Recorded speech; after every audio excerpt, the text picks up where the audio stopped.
पादाय कृष्णप्रेष्ठाय भूतले श्रीमते भक्तिवेदान्तस्वामिन् इति नामिने। नमस्ते सरस्वती देवे गौरवाणी प्रचारिणे निर्विशेषशून्यवादी पाश्चात्यदेशतारिणे वंशकल्पतरुभ्यश्च कृपा सिन्धुभ्य एव च पतितानां पावनेभ्यो वैष्णवेभ्यो नमो नमः। जय श्री कृष्ण चैतन्य प्रभु नित्यानंद श्री अद्वैत गदाधर शिवासरि गौरभक्तवृंद।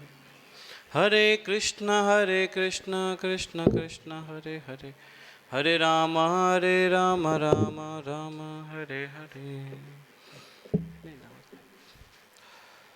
अजानुलम्बितभुजौ कनकावदातौ संकीर्तनैकपितरौ कमलायताक्षौ विश्वम्भरौ द्विजवरौ युगधर्मपालौ वन्दे जगत्प्रियकरौ करुणावतारौ।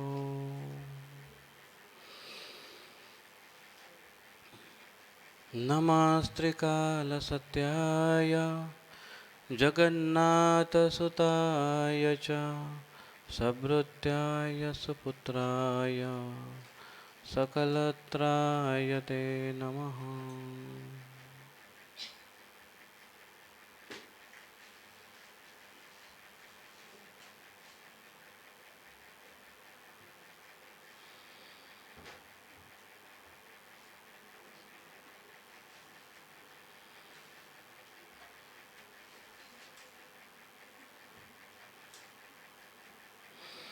जयति जयति देवा कृष्ण चैतन्य चंद्रो जयति जयति कीर्तितस्य नित्या पवित्रा जयति भृत्यस्तस्य विश्वेशमूर्ति जयति जयति नित्यं तस्य सर्वप्रियाणाम्। जयति जयति देवः कृष्ण चैतन्य चंद्रो, श्री कृष्ण चैतन्य चंद्र इनका विजय सो। जयति जयति कीर्तिस्तस्य नित्या पवित्रा, इनकी कीर्ति शाश्वत है, नित्य पवित्र ऐसे चैतन्य महाप्रभु का जय जयकार सो। जयति जयति भृत्यस्तस्य विश्वेशमूर्ते, उन चैतन्य महाप्रभुओं के भृत्य सेवकों का पार्षदों उनका विजय असो। जयति जयति नित्यम तस्य सर्व प्रियाणाम, और उनके समस्त भक्त वृंद का प्रिय वृंद का जय जयकार हो। अजानुलंबित भुजौ कनकावदातौ संकीर्तनैक पितरौ कमलायताक्षौ विश्वम्भरौ द्विजवरौ युगधर्मपालौ वंदे जगत प्रिय करो करुणावतारो। हे करुण अवतार, हे चैतन्य महाप्रभु, जिनका स्वरूप है अजानुलंब, उनके लंबे लंबे हाथ हैं, और कनक सुवर्ण वर्ण हेमांगो, सुंदर सुवर्ण वर्ण उनके कांति हैं। उनके नेत्र विशाल है। संकीर्तनैक पितरो, संकीर्तन के आंदोलन के पिता है वो, पितर है वो। कमलायताक्ष, उनके आँख कमल के जैसे हैं। विश्वम्भरो द्विजवरो, द्विज में सबसे श्रेष्ठ हैं। विश्व का भरण करने वाले हैं। युग धर्म पालो, युग धर्म का रक्षण करने वाले हैं, प्रचार करने वाले हैं। वंदे जगत प्रिय करो, ऐसे जगत प्रिय चैतन्य महाप्रभु करुणावतार, करुणावतार है। चैतन्य महाप्रभु की स्तुति इस प्रकार से चैतन्य भागवतम में की गई है। हम पिछली बार चर्चा कर रहे थे भगवान चैतन्य महाप्रभु करुणा अवतार है और कलयुग में युग धर्म का प्रचार करने के लिए आए हैं। 3 बाह्य कारण और 3 अंतर कारण, इसके बारे में हमने चर्चा की। और भगवान चैतन्य महाप्रभु अपने कार्य को सिद्ध करके अपनी लीला समाप्त कर चले जाते हैं। लेकिन चैतन्य महाप्रभु जाने के बाद उनका जो आंदोलन है वो वैसे के वैसे वो छोड़ के चले जाते हैं, और आंदोलन के रूप में अपनी वो शक्ति छोड़ जाते हैं। और उस आंदोलन को पूरा करने के लिए शक्ति प्रदत्त अपने भक्तों को भेजते हैं वो। और कोई भी अगर कार्य हो तो अगर इतिहास रचना हो तो बहुत समय लगता है, क्रांति होनी हो तो बहुत समय लगता है, लेकिन अगर उसको मेंटेन नहीं किया जाए तो वो मिट जाता है। और दोबारा निर्माण करना इतना आसान नहीं, क्योंकि क्रांति करना और निर्माण वस्तु का करना ये बहुत ही बड़ा कार्य है। तो ये स्टेप बाय स्टेप इसको एस्टेब्लिश हुआ है। और इसकी शुरुआत धर्म का जैसे ही पतन हो रहा था सतयुग में, सतयुग के जाने के बाद त्रेता युग में एक एक अंग धर्म के कम होते गए, और फिर द्वापर युग के अंत में तो और अधिक ब्राह्मणों के पतन से, कली का प्रभाव, कली के अंदर जाने से, उसका प्रभाव होने से ये धीरे धीरे धर्म का सिद्धांत है वो अपधर्म के मार्ग पर चलता गया। और उसको स्थापित करने के लिए भगवान का अनेकों प्रकार से प्रयास रहा। और उसकी शुरुआत ब्राह्मणों के पतन से, जहाँ पर स्मार्तता बहुत अधिक बढ़ने से हुई, जिसका अप संप्रदाय तैयार हुआ। अप संप्रदाय के रूप में लोग धर्म के नाम पर, या जिसको धर्म ही समझकर उसको अलग उस बातों को या सिद्धांतों को स्वीकार करते हैं। जैसे यज्ञ का उद्देश्य है भगवान को संतुष्ट करना, यज्ञ से निकली हुई ज्वाला ये भगवान की जिह्वा है, लेकिन उस यज्ञ में पशु बलि दे देकर पशु हिंसा अधिक बढ़ गई, और इसके कारण भगवान को बुद्ध के रूप में प्रकट होना पड़ा। और उन्होंने लोगों को वेदों से अलग दिशा में लेकर गए। वेद ये धर्म का सिद्धांत प्रस्तावित करता है, लेकिन जब धर्म अपमार्ग में जा रहा है तो वेदों से दूर करना ही धर्म बन जाता है उस समय के लिए, कुछ समय के लिए, आपातकालीन धर्म। और उस प्रकार से भगवान बुद्ध ने उसको लोगों को अलग मार्ग में लेकर गए, जहाँ पर लोग हिंसा से बचकर अहिंसा के मार्ग को स्वीकार करने लगे। लेकिन वो परिणाम ये हुआ कि वो नास्तिकता की ओर बढ़ने लगे। और फिर भगवान के अपने निज पार्षद विश्वासपूर्ण सेवक शिव जी, वो आदि शंकराचार्य के रूप में प्रकट हुए, और उन्होंने लोगों को फिर से वेदों की तरफ लेकर आए, लेकिन निराकारवादी के रूप में, निराकार तत्वों को स्वीकार कराते हुए। और फिर वो इस सिद्धांतों को स्वीकार किए निराकारवादी, लेकिन वेदों को जानना या वेदों को मानना स्वीकार किए। और धीरे धीरे आगे चलकर चार मुख्य हमारे संप्रदाय के आचार्य आए, निम्बार्काचार्य, विष्णु स्वामी, रामानुजाचार्य और मध्वाचार्य। ये चार संप्रदाय के चार आचार्य आए, और इन्होंने ये भूले भटके जनता को जो नास्तिकता के वाद पर चला जा रहा था उसको फिर से धर्म के सिद्धांत पर लेकर आया। तो अंततः धर्म का सिद्धांत एस्टैब्लिश करना, इसके लिए भगवान बहुत प्रयास करते हैं, अपने भक्तों को भेजते हैं, कभी कभी वो खुद आते हैं उसका प्रचार करने के लिए, ताकि लोग जो इस भौतिक जगत में धर्म को नहीं मानने वाले या नहीं चाहते हैं, धर्म अर्थात नियम आ गया, नियम से विरुद्ध हो, उनको स्वैराचार चाहिए अपने जीवन में, तो इनको फिर से वो नियम सिखाने के लिए यहाँ पर आते हैं। नियम हमेशा से रहेगा। अगर इस जीवन में नियमों का पालन करेंगे, धर्म के सिद्धांतों का पालन करेंगे, तो हमें तो नियमों का पालन करेंगे तो अच्छे प्रकार से जीवन जीकर एक उच्च गति प्राप्त होगी। अगर इस जीवन में नियमों का पालन नहीं करेंगे तो कर्म के नियमों में अटक जाएंगे, और कर्म का नियम फिर उसको ज़बरदस्ती फोर्सफुली, जैसे गवर्नमेंट का रूल्स है, उस रूल्स के अनुसार अगर हम नहीं चलेंगे, हम बोलेंगे अपनी मनमानी करेंगे, हम नियमों को नहीं मानते हैं, तो फिर पुलिस पकड़ के लेकर जाएगी, जेल में डालेगी, और उनके नियम के अनुसार चलना पड़ेगा। सही, वही उन्हीं के अनुसार समय पर खाना मिलेगा, समय पर जाना मिलेगा, समय पर कष्ट करना पड़ेगा।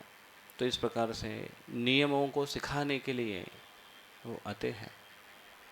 और फिर आगे चलकर उन्होंने चार संप्रदाय जो आचार्य, मध्वाचार्य हमारे जो ब्रह्म मध्व संप्रदाय में, तो गौड़ीय परंपरा में जब आते हैं तो साक्षात चैतन्य महाप्रभु और फिर एक बार आते हैं इसका विस्तार करने के लिए और पूरे वर्ल्ड वाइड इसको स्प्रेड करने के लिए आते हैं।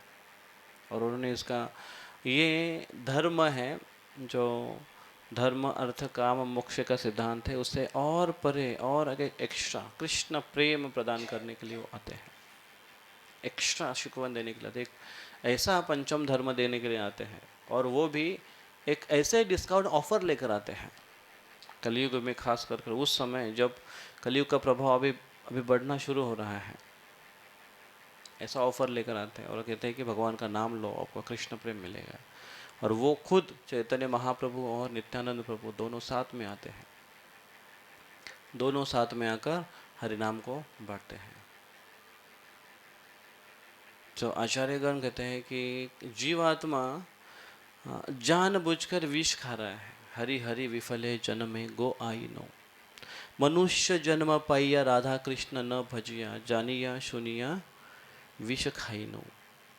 जानबूझकर विष खाई नो, क्यों? मनुष्य जन्म पाइया राधा कृष्ण न भजिया, राधा और कृष्ण को भजा अर्पण नहीं किया है, न भजिया। ब्रेकफास्ट अभी तक हुआ नहीं है हमारा, तो भजा सुनकर कितना अच्छा लगता है। न भजिया भजन नहीं कर रहे हम लोग राधा कृष्ण का, और इसलिए हम जानबूझकर विष खा रहे हैं। किसको नहीं पता है ये भगवान की भक्ति करनी चाहिए? पता है सबको, नियमों का पालन करना चाहिए, किसको नहीं पता है? सबको पता है, लेकिन नहीं करते हैं लोग, नहीं करना चाहते, नहीं होता है बहुत बार।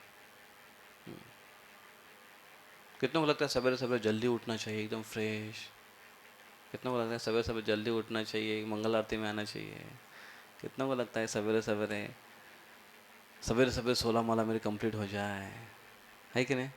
नहीं होता है, लेकिन होता नहीं है, बहुत सारे कारण हैं उसके पीछे। तो चैतन्य महाप्रभु इतना सारा सिद्धांत दिया उन्होंने, और सही धर्म के मार्ग पर लेकर भी आए, 4 संप्रदाय आचार्यों के मार्गदर्शन पर। लेकिन और खुद इस्टेब्लिश भी किया था उन्होंने त्रेता युग में, शिक्षा भी दी थी उन्होंने, लेकिन उसको एग्जीक्यूट कर कर लोगों को दिखाना चाहिए कैसे होता है भक्ति, मतलब क्या होती है। आज भक्ति के नाम पर भक्ति सिद्धांत सरस्वती ठाकुर एक ऐसे आचार्य हुए कि जिन्होंने प्रभुपाद जी कहते हैं कि मेरे गुरु महाराज मतलब भक्ति सिद्धांत सरस्वती ठाकुर, उनकी 90% of energy has invested to make people believe that how this is not dharma. अपसंप्रदाय को बताने हुए उनको 90% एनर्जी उसमें चली जाती है कि भाई ये धर्म नहीं है, ये मार्ग नहीं है, ये मार्ग नहीं है, ये मार्ग, मतलब कितने अपसंप्रदाय हुए थे। और अभी भी कुछ कमी नहीं है अपसंप्रदायों की। लोग अपने मन से जो उनको जैसे जमता है, जैसे लगता है वैसे करते हैं, कुछ भी हो। किसी को गाना गाना अच्छा लगता है तो उनका भी एक है गाना गाने वाले भगवान, गाने वाले भगवान की जय। उनके गाने वाले बाबा रहते हैं, वो हर चीज़, वो पिछली बार एक ड्रामा बनाया था हमारे भक्तों ने, वो गाने, वो हर चीज़ गाने में गाते हैं। तो किसको गाना गाना अच्छा लगता है? संगीत, ऑफ कोर्स संगीत इमोशंस को जागरूक करता है, भाव भाव विभोर होता है। अरे संगीत, कान्हा मेरे लाला।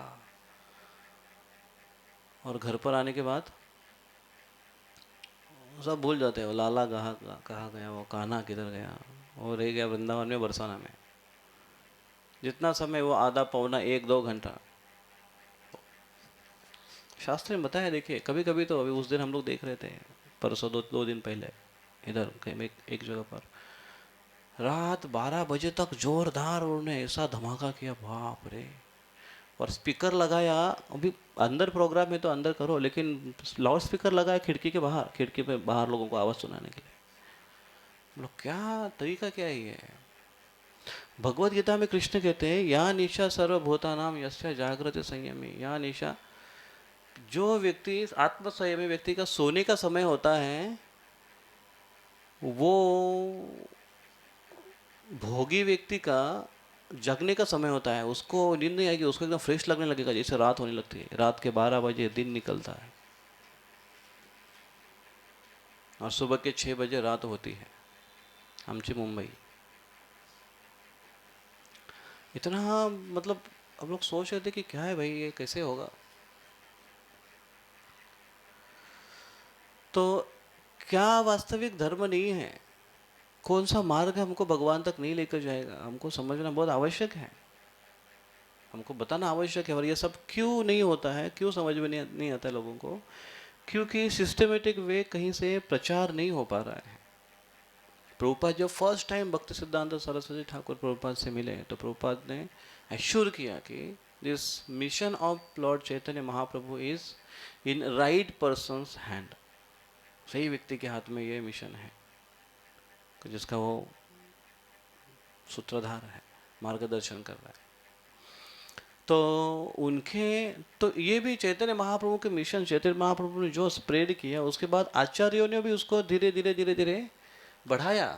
भक्ति विनोद ठाकुर जी ने एक समय पर नाम हट्टा का प्रचार करते हुए पूरे बंगाल में प्रचार किया। भक्ति सिद्धांत सरस्वती ठाकुर ने पूरे भारत भर में 64 मठों की स्थापना की। प्रभुपाद आए, प्रभुपाद जी ने, भक्ति वेदांत स्वामी प्रभुपाद जी ने पूरे विश्व भर में इसका प्रचार किया। अभी अभी क्या आगे क्या, जैसे चैतन्य महाप्रभु ने भारत भर प्रचार किया था, उसके बाद साउथ इंडिया टूर, फिर नॉर्थ इंडिया टूर, सब घूम कर आए, सब जगह पूरे लहर लेकर आए थे, बाहर लेकर आए थे वो हरिनाम संकीर्तन। आप सोचो चैतन्य चरितामृत जब आप पढ़ेंगे, साउथ इंडिया टूर का जो वर्णन किया गया है, तो अभी ऐसा आप सोचते हो कि अरे ये इतने सारे भक्त सब जगह के, और भक्ति भक्त, और कोई ऐसे वैसे भक्त नहीं, सब ऐसे प्योर ड्यूटीज बनाए देते चैतन्य महाप्रभु ने। जिसको हाथ लगाते थे वो जिसको हाथ लगाता था, वो उसको हाथ लगाता था, ऐसा प्रचार हो रहा था उधर। सोचो अगर ऐसा टेक्निक आज भी रहता कि, तो आप 10-15 भक्तों को स्टेशन पर भेज देते, भीड़ भाड़ के ट्रेन में घुसो, सबको टच करो, वापस आ जाओ। एक्चुअली प्रीचिंग भी ऐसे कबड्डी का खेल ही है। हरे कृष्ण हरे कृष्ण हरे कृष्ण हरे कृष्ण हरे कृष्ण, कबड्डी कबड्डी कबड्डी को हरे कृष्ण बोलते बोलते हो जाने, टच करने का, उधर रुकने का नहीं, टच करने का, आ जाने। तो इतना प्रचार किया था चैतन्य महाप्रभु ने, वो कहाँ गए सब? अभी आप जाकर देखो साउथ में क्या हालत है, दक्षिण भारत में देखिए आप, दक्षिण भारत क्या, आप कहीं पर भी देखिए, जगन्नाथपुरी में क्या उस समय माहौल था। यहाँ से भी चैतन्य महाप्रभु यहाँ से भी, महाराष्ट्र से भी गए, पंढरपुर से गए, नासिक से, इस रास्ते से गए होंगे, भुसावल बीच में पड़ता होगा शायद, लेकिन उन्होंने देखा कि इधर जाओ कि नहीं जाओ शायद, तो इसी रास्ते से गए हैं चैतन्य महाप्रभु। लेकिन और जहाँ जहाँ से गए प्रचार करते गए, चुपचाप नहीं गए वो। तो सोचो हम कहाँ गए वो सब, कितना साल हुआ, 500 साल भी, 500 साल हुआ बस, 500 सवा 500 साल हुआ है, 520 30 30 एक साल, 30-32 साल हुए 500। तो 500 साल में इतना बदल सकता है, मतलब कितनी पीढ़ियाँ हो गई, 6, ऑलमोस्ट 6 पीढ़ियाँ, 6 पीढ़ियों में ये ना इतनी हाल सोचो। और उसके बाद फिर प्रभुपाद जी ने प्रचार किया। एक समय प्रभुपाद जी के कितने सारे शिष्य थे, लगभग 10,000 के आसपास एवरेज लेकर देखें, वो कहाँ है इतने सारे शिष्य? प्रभुपाद डिसाइपल अब गिने चुने दिखाई देते हैं आपको, अब देखो मुश्किल से कुछ भक्त बचे हैं, बहुत सारे। जैसे जब प्रभुपाद ने शरीर छोड़ा तो उसके बाद कितने सारे लोग, उनका तो आत्मविश्वास ही टूट गया कि अभी हम कुछ कर पाएंगे कि नहीं। प्रभुपाद जी सब जब थे तो उस समय बोलते थे, प्रभुपाद मतलब ऐसा लगता था उनको, वो एक, हाँ, एक एनर्जी उनको सरचार्ज लगती थी, उनको लगता था कि हम शुद्ध भक्त ही बन गए अभी। लेकिन जैसे ही प्रभुपाद गए तब पता चला कि बाप रे, ये सब प्रभुपाद जी की पावर थी जो हमको चार्ज करते थे। तो कहाँ गए सब? और उसके बाद तो एक समय था, प्रिडिक्शन था, चैतन्य महाप्रभु ने कहा था प्रचार हो जाएगा, और उसके बाद भक्तिविनोद ठाकुर जी ने कहा था कि प्रचार हो जाएगा। भक्ति सिद्धांत सरस्वती ठाकुर उसके लिए प्रकट हुए, उन्होंने प्रचार किया। प्रभुपाद जी ने प्रचार किया, विश्व भर ग्रह पृथ्वी पे आते तो नगराधिक ग्राम हो गया प्रचार। अभी अब क्या हो गया, भविष्यवाणी सफल हो गई। अब आगे तो एक है कि भक्ति सिद्धार्थ सरस्वती ठाकुर जी प्रभुपाद जी ने इतना स्ट्रगल किया, भक्तिविनोद ठाकुर जी ने इतना स्ट्रगल किया, उसके बाद प्रभुपाद जी ने इतना स्ट्रगल किया, और हमारे लिए एक मंच छोड़कर चले गए। उस मंच को हमने कैसे डेवलप करना चाहिए, ये हमारे लिए कार्य छोड़ दिया। जैसे प्रभुपाद जी को भक्तिवेदांत स्वामी प्रभुपाद जी को पूछा कि इतने महान महान आचार्य हुए हमारे, तो उन्होंने क्यों नहीं पूरे विश्व भर में प्रचार किया, ऐसा उन्होंने प्रश्न पूछा। तो प्रभुपाद जी ने कहा क्योंकि उन्होंने ये कार्य मेरे लिए छोड़ा था। प्रभुपाद जी ने कहा ना, मेरे लिए छोड़ा था। तो आप बोलोगे कि तो फिर प्रभुपाद जी ने भुसावल में क्यों नहीं प्रचार किया, तो क्या उत्तर मिलेगा आपका? प्रभुपाद जी ने ये कार्य हमारे लिए छोड़ा कि जाओ प्रचार करो विश्व भर में। नहीं, जरूरत नहीं विश्व भर में, भुसावल में करेंगे तो बहुत बड़ी बात है प्रचार कार्य। तो चैतन्य महाप्रभु का एक teaching, life teaching from lord Chaitanya Mahaprabhu, एक अगर उनका इसेंस के रूप में अगर एक ये जो प्रभुपाद जी ने कहा ना, प्रचार ये सार है, तो प्रीचिंग एसेंस चैतन्य महाप्रभु, उसको उसी के लिए ही उन्होंने संन्यास ग्रहण किया। चैतन्य महाप्रभु की पत्नी कितने साल की थी? 16 साल की थी। 16 साल की पत्नी। उस समय जल्दी शादी हुआ करती थी, मतलब लोग भी बड़े हुआ करते थे। आजकल 16 साल के लड़के देखेंगे तो समझ में भी नहीं आएगा। तेरा उम्र कितने? 12, 13, 14, 15, 16, 4 साल के बाद 16 साल के बाद, 4 साल के बाद शादी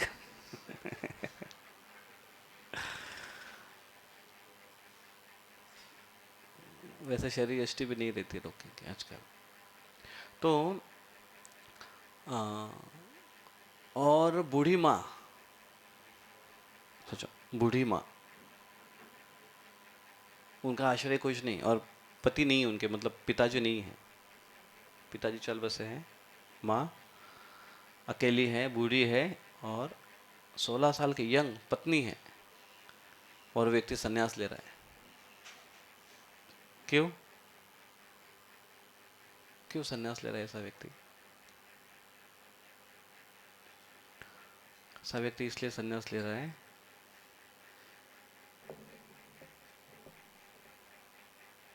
एक श्लोक आता है चैतन्य श्रीमद् भागवतम में 11वें स्कंद में वो श्लोक आता है।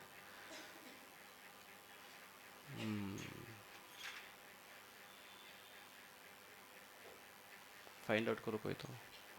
वंदे महापुरुष ते चरणारविंदम, वो श्लोक है।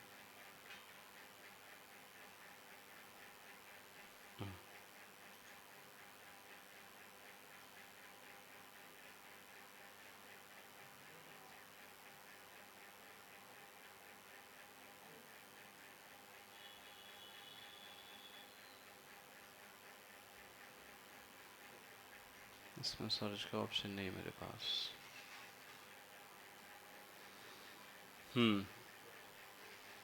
मिला किसी को?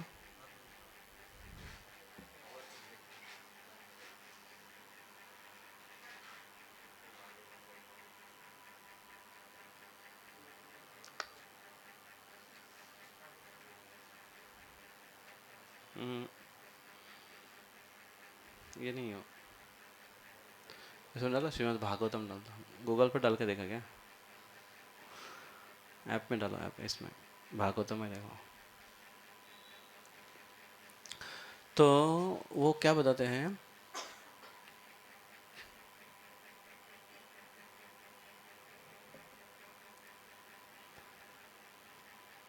कि लोग इस माया में नगरी में या माया रूपी जंगल में जकड़ गए हैं और इसलिए उनके पीछे मिला। हाँ बताओ। हाँ 1:34 त्यक्त्वा सुदुस्तज सुरेप्सितराज लक्ष्मीं धर्मिष्ठ आर्यवचसा यतगादरण्यं माया मृगं दयितयेप्सितम् अन्वधावत् वंदे महापुरुष ते चरणारविंदम। महापुरुष के चरणों में वंदन करते हैं हम, क्योंकि आपने you gave up the association of the goddess of Fortune. देखिए ये उनके लिए भी त्यक्त्वा सुदुस्तेज सुर इप्सित राज्य, सूर भी जिसकी इच्छा करने वाला ऐसा राज्य है आपने छोड़ दिया है, जो बहुत छोड़ना बहुत कठिन है, दुस्तेज है वो। और आपने क्या क्या छोड़ा है? लक्ष्मी, लक्ष्मी लक्ष्मी उनकी पत्नी थी, लक्ष्मी प्रिया और विष्णु प्रिया। लक्ष्मी जैसी सुंदर पत्नी भी आपने छोड़ दी है। सूर मतलब इंद्र के जैसा राज्य जो छोड़ना बहुत कठिन है, उसको भी आपने छोड़ा है। धर्मिष्ठ आर्य वचसा, क्यों आपने छोड़ा है वो? हाँ धर्मिष्ठ,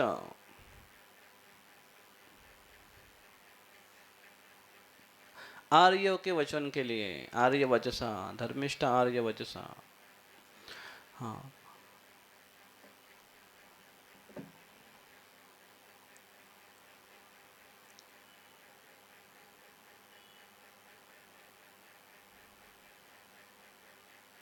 being the most faithful follower of the path of religion, you thus left for the forest of obedience of obedience, forest in obedience to the brahmanas। ब्राह्मणों के वचन के लिए आपने इस जगत को छोड़कर, धर्म का पालन करने के लिए इसको छोड़कर आप निकल गए। तो ब्राह्मणों के, कुछ लोगों के ऐसे वचन हुआ करते थे, द कर्स ऑफ ब्राह्मण, ऐसे यहाँ पर बताया गया कि ऐसे लोगों जो चैतन्य महाप्रभु की निंदा करते थे, क्योंकि वो एक पागल व्यक्ति के जैसे नाचते थे, कीर्तन करते थे, लोग बोलते थे कि अरे ऐसी कोई भक्ति होती है। और इसलिए चैतन्य महाप्रभु धर्म का सिद्धांत तक लोगों को सिखाने के लिए वो चले गए। माया मृगम दैत इप्सित अन्वधावत, जो लोग माया रूपी, माया के पीछे, माया मृगम, माया के मृग के पीछे दौड़ रहे हैं, उनके पीछे चैतन्य महाप्रभु दौड़ रहे हैं। अपधर्म के प्रति पीछे लोग दौड़ रहे हैं, उसके पीछे चैतन्य महाप्रभु दौड़ रहे हैं। ऐसे महापुरुष, वंदे महापुरुष ते चरणारविंदम, ये श्लोक काफ़ी जगह पर यूज़ होता है, लेकिन चैतन्य महाप्रभु के लिए भी यूज़ होता है। इसलिए चैतन्य महाप्रभु चले गए, तो छोड़ दिया उन्होंने, पत्नी को छोड़ दिया, माँ को छोड़ दिया और संन्यास ग्रहण धारण कर लिया उन्होंने, संन्यास आश्रम धारण कर लिया और फिर कठिनाई का जीवन उन्होंने स्वीकार कर लिया, तपस्वी का जीवन उन्होंने स्वीकार कर लिया। उनके जब बाल मुंडन किया जा रहा था तो बहुत बड़ा शोक समारोह हुआ वहाँ पर, जब बालों का मुंडन किया जा रहा था। मानो आप वो देखोगे, आप वो प्रसंग अगर पढ़ोगे तो आप बोलोगे कि अरे कोई आदमी मर रहा है क्या, इतने लोग रो रहे उधर। जिसने उनका शेविंग किया वो हजाम, वो कहते कि अभी ज़िंदगी में मैं और किसी की हजामत नहीं करूँगा, किसी के बाल नहीं कराऊंगा, छोड़ दिया उन्हें प्रोफेशन। चैतन्य महाप्रभु के टच से वो व्यक्ति, उनका उद्धार हो गया।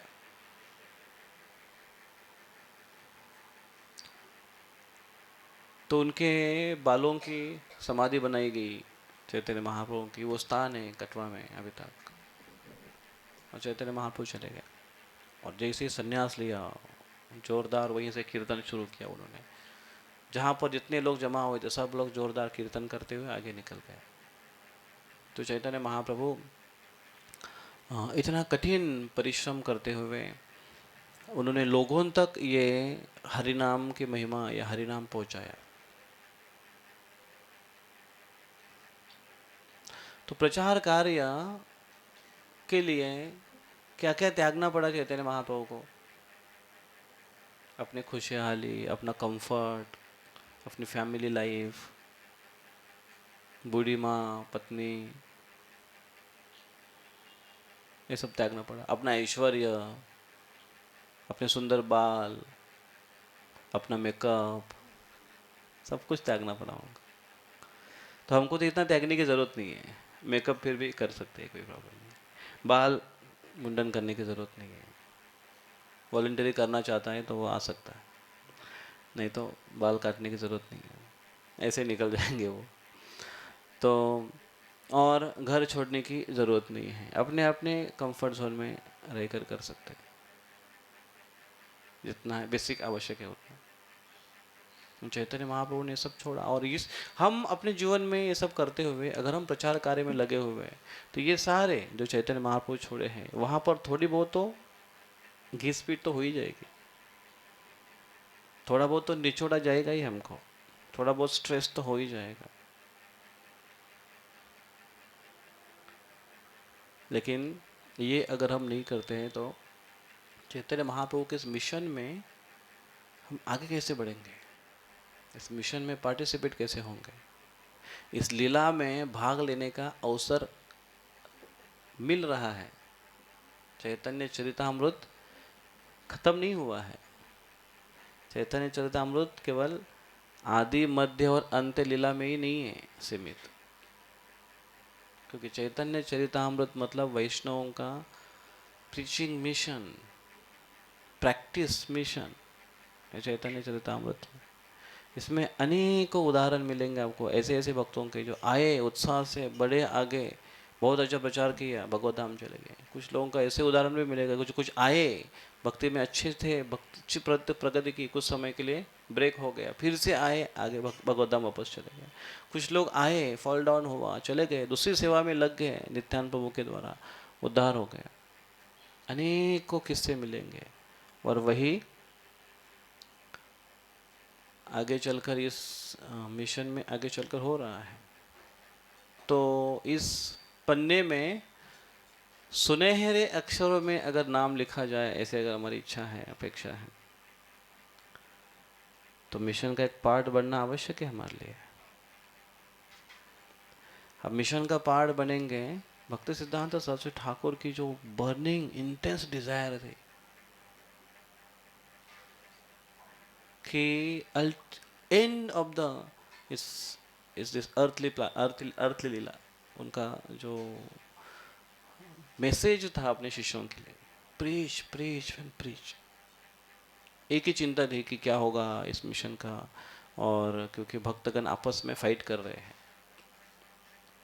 उस समय भी ऐसे हुआ था। भक्ति सिद्धांत सरस्वती ठाकुर उनके शिष्य, क्योंकि अभी भक्ति सिद्धांत सरस्वती ठाकुर अभी बूढ़े होते जा रहे हैं, एक दिन जाएंगे तो उसके बाद कौन बनेगा मठाधीश, पीठाधीश,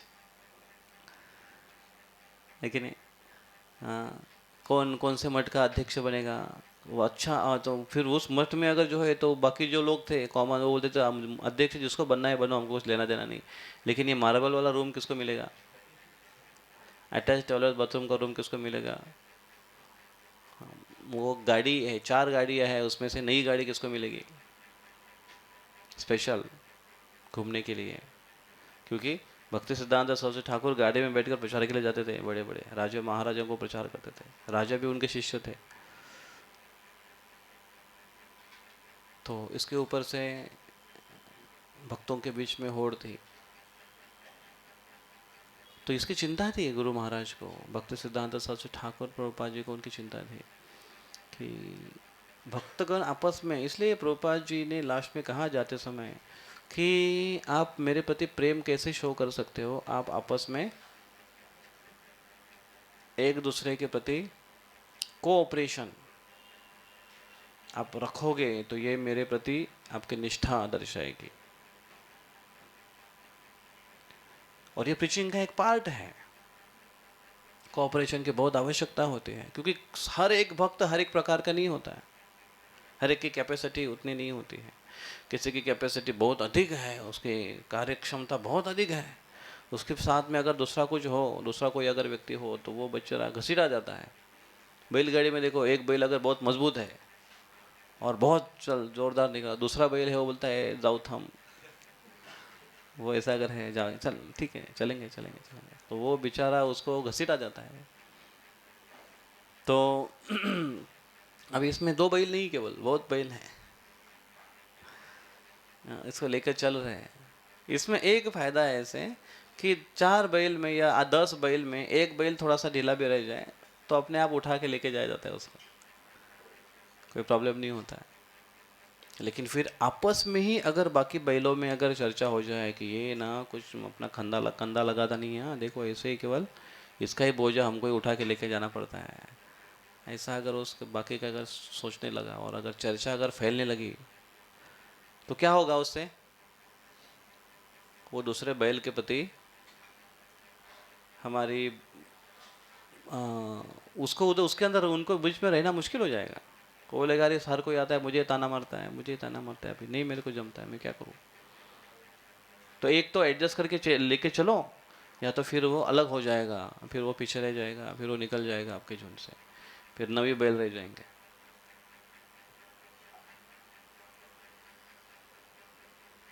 तो ये बहुत महत्वपूर्ण पार्ट है कि जो बहुत अच्छे से करता है सब कुछ, बहुत अच्छे से सेवा करता है, एक्सपर्ट है, सेवा में निपुण है, तो उसने बाकियों के प्रति कभी ऐसा नहीं ऐसा व्यवहार नहीं, ऐसी भावना नहीं रखनी चाहिए कि अरे ये तो कुछ करता नहीं, ये तो कुछ करती नहीं है, ये इसको जमता नहीं है। ऐसी भावना अगर रखेंगे तो हमारे घर में भी ऐसा होता है ना कि बच्चे कभी होते हैं, उनका स्वभाव हमको पसंद नहीं आता है, उनके कार्य उनके लाइक डिसलाइक हमसे मैच नहीं होती है, तो क्या करते हैं हम लोग? उसको निकाल कर फेंक देते हैं और जल ला से बेदखल कर देते हैं तेरे को। ऐसा कभी करते हैं घर से? नहीं करते। जो है चलो भाई अभी चलाओ। अपने शरीर का पार्ट भी है ऐसे, देखो हर पार्ट एकदम सुडौल सुंदर नहीं है, कहीं ना कहीं कुछ ना कुछ आप देखो, कोई दिखने में बड़ा आपको रूपवान दिखेगा लेकिन नाक ऐसा भद्दा हो, या फिर कोई ऐसा सुंदर दिखने वाले कि ये भव्य ये बड़े बड़े हो उसके, फिर उसको वो आईब्रो हर बार करनी पड़ती हो, या कोई अगर दिखने में बड़ा अच्छा है, सब कुछ इधर का अच्छा है, लेकिन ऊपर का सर है वो ऐसा, कभी ऐसा देखा आपने? कभी ऐसा सामने से ऐसा है और लेकिन पीछे से ऐसा घुमट गया है वैसा, लेकिन बालों से वो मैच कर लेता है ऐसा। कुछ आदमी को मैंने देखा है ऐसा, सब कुछ अच्छा है उनका, लेकिन इधर बाल ही नहीं है, इधर बाल बड़े हैं, तो फिर वो ऐसे इधर के बाल लंबे लंबे करके ऐसा उसको देखा आपने? कभी कभी उड़ते हैं तो उसका बार बार ऐसा हाथ देता है कि नहीं, ऐसा ऐसा करता है। क्या करेगा अभी वो बेचारा? कुछ हमारा एक स्टूडेंट है, वो आता है इधर, अभी आया नहीं ऐसा, वो डांस करता है तो उसके बाल ऐसे ऐसे उड़ते हैं मस्त होते। तो मैं उसको बोला था और नाच तेरे बाल ऐसे और उड़ा उड़ा के नाच। नहीं नहीं, उसके पास अभी क्या करे, जितना है उतना कर रहा है वो बेचारा। तो हमारा शरीर का अंग भी नहीं है, तो हम उसको एडजस्ट करते हैं कि नहीं करते, बताओ? करते हैं आप। तो ये एंगल हुआ देखने का दूसरों के प्रति, कि किसी की कमियां है वो देखने का एंगल हुआ। और अगर हम में कमियां हैं, हम में अगर मतलब क्या है ही ना, हम में कमियां हैं, तो उसको भी स्वीकार करना चाहिए हमको। देखो अगर आप आए हो और कोई अगर बोलेगा अरे देख पाउडर ज़्यादा हो गई, ऐसा होते ना, लाते ना पाउडर? नहीं लाते। पाउडर पाउडर ज़्यादा हो गई, या फिर उसने हे देख पाउडर, तो वो क्या बता रहे हैं हमको? तो उसमें बताने के भी दो तरीके होंगे ना, एक होगा कि आउट ऑफ कंसर्न की पाउडर ज़्यादा हो गई ऐसे, तो तुम तुरंत वो ऐसे छुप कर या कुछ कर ऐसा निकाल दे। और दूसरा अगर होगा क्या पाउडर लगाया देख, तो एक आउट ऑफ कंसर्न वो सुधारने की कोशिश कर रहा है, दूसरा व्यंग निकालने के लिए कह रहा है पाउडर लगाए देखो। अभी कोई भी आया और किसी को भी अगर बोला कि इधर देख पाउडर या हो गई ऐसे, तो वो अनायास ऐसे करेगा, है कि नहीं? तो क्यों ऐसा करेगा? सब सब अगर मैं अगर यहाँ से ऐसा अंदर से आया, इधर दर्शन कर रहा हूँ भगवान का, अभी क्लास देने के लिए आना है, और कोई अगर लड़का अगर मुझे बोले प्रभु जी देख पाउडर तो ज़्यादा लग गई, तो मैं आईने में देखने के लिए जाऊँगा? नहीं। मैं उधर ऐसा कुछ करूँगा? नहीं। क्यों? वो लगाता ही नहीं, लगाता ही नहीं, तो सवाल ही नहीं आता है कि ज़्यादा हो गई, कम हो गई, कुछ हो गई नहीं। वो ज़्यादा से ज़्यादा क्या होगा? तिलक का वाइट कहीं होगा, और तो कुछ होता नहीं है। तो एक तो ये है कि पाउडर लगाता ही नहीं है, तो ज़्यादा हो गई, कम हो गई, कुछ प्रश्न ही नहीं आता, उसके बारे में थॉट्स ही नहीं है जब लगाता ही नहीं है। लेकिन हम, कोई बोलता है कि पाउडर ज़्यादा हो गई, तो हम उधर लगाते हाथ, या फिर मेरे बारे में ऐसा बोला गया, या फिर अरे भाई लगाते हो, लगाते हो, उसको हमको एक्सेप्ट करना चाहिए कि मैं लगाता हूँ इसलिए ज़्यादा लग सकती है, लगाता हूँ इसलिए ज़्यादा लग सकती है, नहीं लगाता या नहीं लगाती तो कोई सवाल ही नहीं आता है। तो कोई अगर कहता है कि मेरे अंदर, आपके अंदर ऐसे ऐसे ये है प्रॉब्लम है, या वो ऐसा करती है, वो ऐसा करता है, तो क्यों ऐसा लगता है हमको कि अरे मेरे बारे में ऐसा बोल रहे हैं? और क्यों ऐसा लगता है कि अरे मैंने ऐसा नहीं करना चाहिए? क्यों ऐसा लगता है कि लोगों ने मेरे बारे में ऐसा नहीं बोलना चाहिए? एक तो हमको ये समझना चाहिए कि हम ऐसा करते होंगे। जैसे पाउडर के बारे में जब जब करते ही नहीं है हमेशा, और कोई अगर बोल रहा है तो कुछ फर्क पड़ेगा? नहीं फर्क पड़ेगा। जैसे पाउडर के बारे में अगर बोला तो लगाता ही नहीं हो, तो कुछ फर्क पड़ेगा? नहीं। लेकिन जब लगाता हूं तो फिर ध्यान में आएगा कि अरे तो चुप कैसे पर्स से ऐसा ऐसा बैठे बैठे, नहीं बराबर है।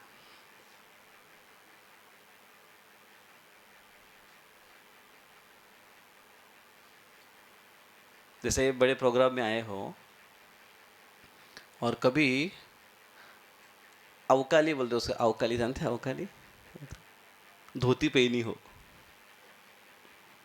और अगर लोग आपकी तरफ से देख रहे हैं,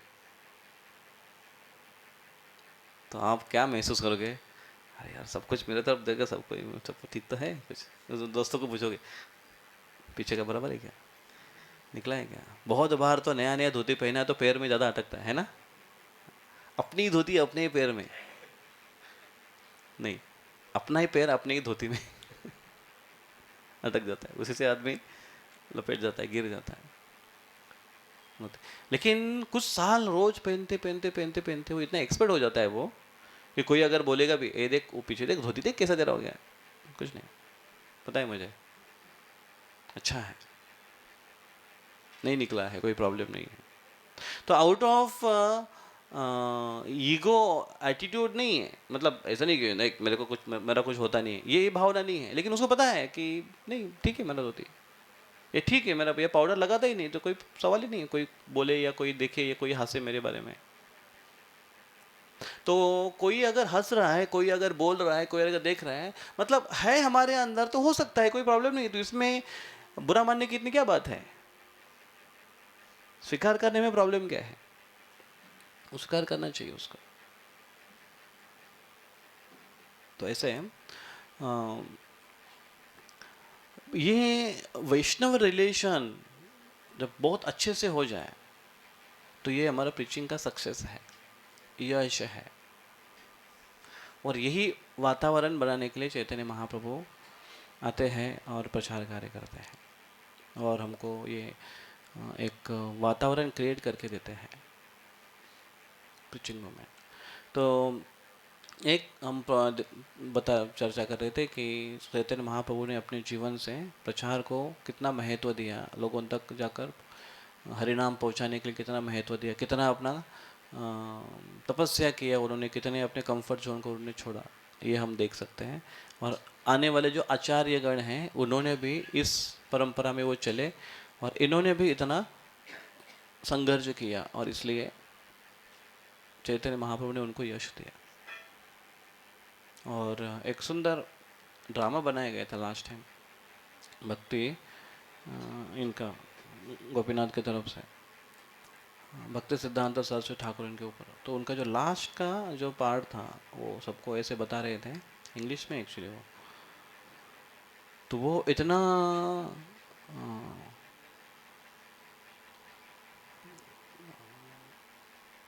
क्या बोलते हैं उसको, डेस्परेटली वो बता रहे थे कि प्रीचिंग करो, प्रीचिंग करो, प्रीचिंग करो, आपस में झगड़ो मत, प्रीचिंग करो, इस मूड को, इस प्रचार कार्य को सब जगह फैलाओ। तो ये एक महीना अगर हम चैतन्य महाप्रभु के इस गौर पूर्णिमा फेस्टिवल सेलिब्रेट करने के मूड में अगर एक महीना भर अगर हम जोरदार प्रचार कार्य आरंभ करें, जो मिले जार देख तारा कह कृष्ण उपदेश, जो मिलेगा उसको कृष्ण का प्रचार करें। कृष्ण, भगवान कृष्ण ऐसे है, जितना आता है, जो आता है वो बोलो, जो आता है वो बोलो, जितना आता है उतना बोलो, जो नहीं आता है वो बोलने की कोशिश कभी मत करो। इतना भी करेंगे चैतन्य महाप्रभु बहुत आशीर्वाद देंगे, बहुत खुश हो जाएंगे। तो कैसे कर सकते हैं? पिछली बार हमने क्या देखा? चैतन्य महाप्रभु प्रकट होने के कारण देखे, और फिर हमने क्या देखा? चैतन्य महाप्रभु को प्रार्थना करो कि मेरी आपके प्रति वो श्रद्धा है वो और अधिक बढ़नी चाहिए। आपने सबने प्रार्थना शायद की होगी उस रात को, हम कीर्तन के द्वारा भी की और बाद में भी की होगी। तो वो एक प्रार्थना है हमको रोज करनी चाहिए चैतन्य महाप्रभु को। और दूसरा, अब मैसेज हम ये आज सीखते हैं यहाँ से कि एक महीना तक हमारे लिए ये प्रैक्टिस है। एक तो पहली प्रैक्टिस क्या?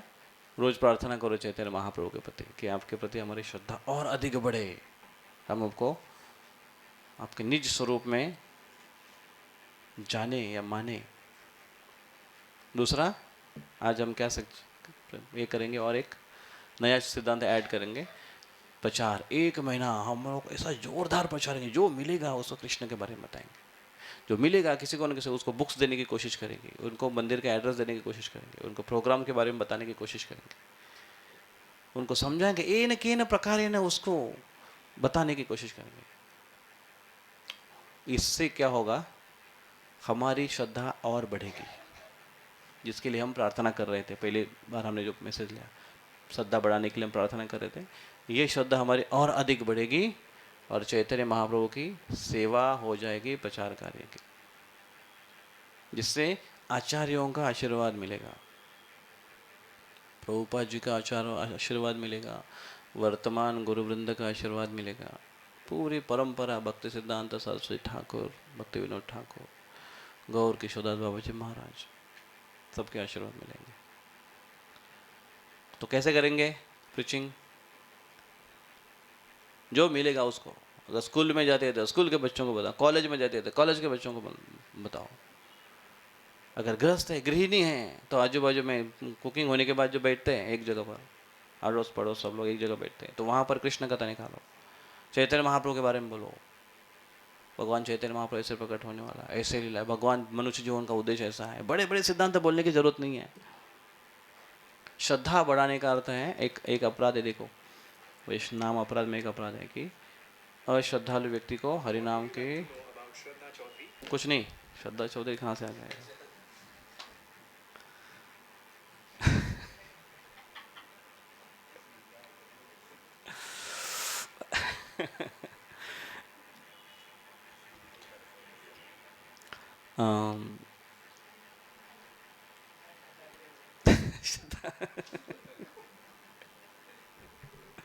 श्रद्धा, बड़े बड़े सिद्धांत बताने की जरूरत नहीं, उतना बताओ जितना आता है, जहाँ से हमको आता है वहाँ से उतना बताना शुरुआत करें। हाँ, श्रद्धा के बारे में बता रहे थे हम लोग, श्रद्धा कैसे श्रद्धा बढ़नी चाहिए। वो जो अपराध है एक कि अश्रद्धालु व्यक्ति को हरिनाम की महिमा का उपदेश करना, हाँ। लेकिन हर एक की अपनी अपनी श्रद्धा की लेवल है, उसको अपनी श्रद्धा के लेवल से उसको आगे उपदेश करना ये अपराध नहीं है। उसकी श्रद्धा कोमल है, उसको बहुत बड़ी बड़ी बात नहीं बोलनी चाहिए, महिमा नहीं बताना चाहिए, लेकिन उसकी श्रद्धा जितनी है उतनी श्रद्धा से उसको आगे बढ़ाओ, उससे आगे वन स्टेप आगे बढ़ाओ, उसको जो वो जानता है उसी से लेकर उसको आगे बढ़ाओ। अगर वो केवल कृष्ण और राम को जानता है तो राम और कृष्ण के बारे में बताओ। रामचंद्र अगर उसका स्वभाव एकदम नियमों का पालन करने वाला है या आदर्शवादी है तो रामचंद्र के बारे में बताओ। कृष्ण के आदर्शवाद बताओ, भगवत गीता समझाओ। अगर उसको और कुछ अगर लीलाएं पसंद हैं तो कृष्ण की और लीलाएं बताओ, गौर की लीला बताओ, आचार्यों की लीलाएं बताओ। ऐसे करते हुए कहते हुए हमारी भी प्रैक्टिस हो जाएगी, हमारी श्रद्धा दृढ़ हो जाएगी और उस व्यक्ति को हरिनाम मिलेगा। और उसको लेकर आओ मंदिर में, मुरलीधर के चरणों में रखो उसको, गौर के चरणों में रखो उसको, गौर निताई के चरणों में रखो उसको। और भगवान को प्रार्थना करो, भगवान इसको लेकर आया हूँ मैं, आप इसको हरिनाम दो, आप इसको स्वीकार करो। होगा क्या इसे? आमचं समजत नाही आम्हाला, कुठे कामाला होता आम्हाला नाही. पोरं उमजू देत नाही, बायको उमजू देत नाही, असं बोलता ना, उमचा नवरा उमजू देत नाही.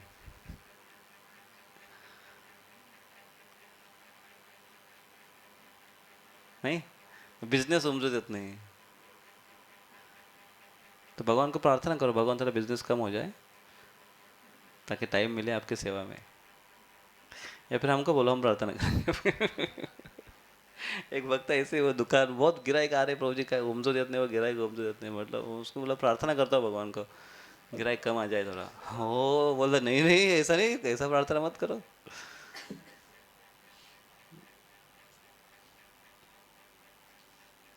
टाइम निकालना चाहिए, क्योंकि टाइम निकले जा रहा है. बहुत पावरफुल शब्द है, टाइम निकालो नहीं तो टाइम निकले जा रहा है. हरे कृष्णा. श्री चैतन्य महाप्रभु की जय. निताई गौरचंद्र भगवान की जय. कोई प्रश्न किसी का?